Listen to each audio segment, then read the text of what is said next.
T-72 lahir pada awal 1970-an sebagai jawaban atas dilema yang dihadapi Soviet setelah pengalaman Perang Dunia Kedua, perkembangan teknologi NATO, serta tantangan industri dalam memproduksi tank dalam jumlah besar.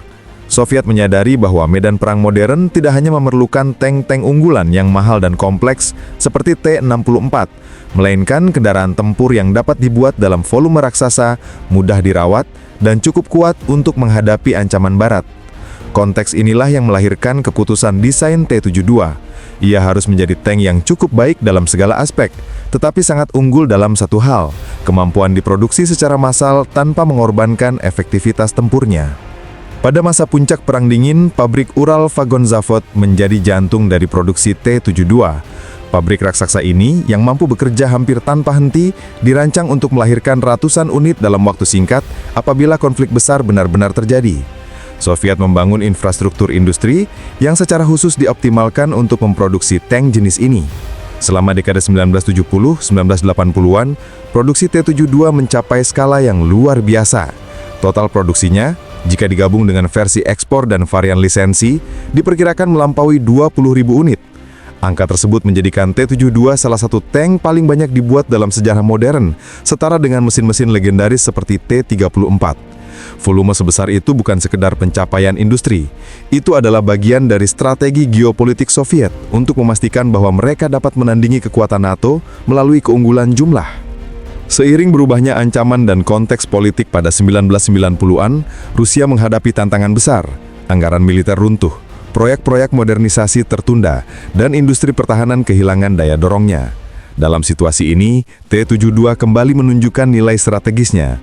Tank ini relatif murah untuk dipertahankan, logistiknya sederhana, dan basis industrinya tetap bertahan meski ekonomi Rusia sedang melemah. Banyak platform lain gagal bertahan karena terlalu mahal atau terlalu kompleks untuk dirawat. Tetapi T-72 bisa terus beroperasi meski dalam kondisi anggaran yang minim. Pada dekade tersebut, kemampuan untuk mempertahankan ribuan tank yang sudah ada menjadi faktor penentu mengapa Rusia tetap menjadikan T-72 sebagai inti kekuatannya. Masuk ke abad ke-21, keputusan Rusia untuk melakukan modernisasi besar-besaran terhadap T-72 menunjukkan bahwa platform ini bukan sekadar warisan Soviet, tetapi masih relevan untuk perang modern.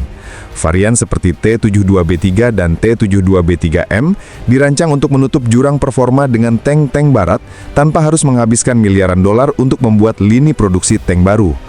Modernisasi ini mencakup pemasangan sistem pengendalian tembakan digital, kamera thermal generasi baru, mesin yang lebih bertenaga, perlindungan reaktif modern, dan peningkatan sistem komunikasi. Dengan kata lain, Rusia memilih jalan efisiensi, mengambil ribuan T-72 yang sudah ada, lalu meningkatkan kemampuannya hingga setara standar kontemporer. Secara biaya, pilihan ini jauh lebih realistis dibanding memproduksi MBT generasi baru seperti T-14 Armata secara massal. Faktor lain yang membuat T-72 tetap menjadi pusat strategi Rusia adalah fleksibilitasnya. Tank ini tidak hanya mampu beradaptasi dengan berbagai sistem senjata modern, tetapi juga terbukti dapat bertahan di berbagai lingkungan operasi.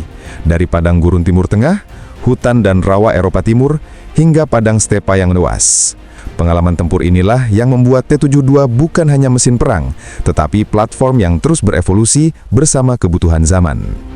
Pada tingkat kebijakan nasional, Rusia juga memahami nilai simbolis dan praktis dari mempertahankan tank yang sudah dikenal prajuritnya. Pelatihan kru menjadi lebih mudah karena generasi demi generasi telah tumbuh bersama desain ini. Infrastruktur logistik seperti gudang suku cadang, pusat perbaikan, dan jalur distribusi bahan bakar sudah dibangun untuk mendukung keluarga T-72. Tidak ada kebutuhan untuk merombak seluruh sistem ketika modernisasi cukup untuk menopang kekuatan tempur. Mengapa Rusia masih sangat mengandalkan T-72? Karena sejarah panjangnya membuktikan bahwa tank ini adalah kompromi terbaik antara efektivitas, biaya, dan kelangsungan strategi. Ia lahir dari tuntutan Perang Dingin, dibentuk oleh industri yang mampu memproduksi dalam jumlah puluhan ribu, lalu bertahan melewati krisis ekonomi Rusia dengan efisiensi yang tidak dimiliki platform lain.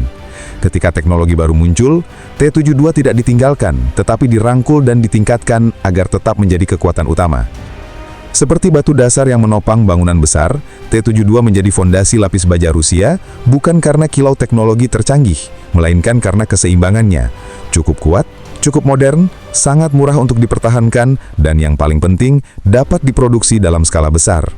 Bagi Rusia, Itulah faktor strategis yang paling menentukan dari masa Soviet hingga saat ini, dan menjadi alasan mengapa bayangan tank T-72 selalu hadir dalam setiap pembicaraan tentang kekuatan darat negara itu. Dalam kelanjutan sejarah militer Rusia, platform ini masih berdiri sebagai bukti bahwa kuantitas yang dikelola dengan cerdas dapat menjadi kekuatan yang sulit ditandingi.